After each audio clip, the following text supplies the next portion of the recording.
How do I stop getting alerts to replies in a conversation thread?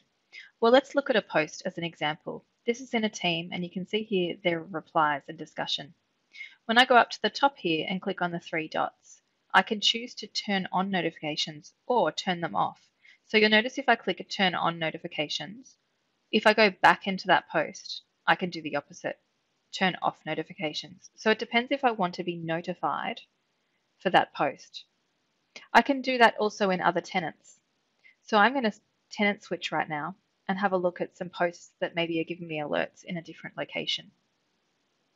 So in this tenant, again, there may be posts like this one that has many replies, and I don't want to be notified every time someone replies here.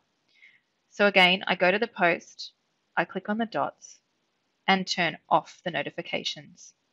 It's given me an alert to make sure I understand that I'll only get notified if someone mentions me or reacts to what I've posted, but any other general posts in that thread and replies, I won't get notified.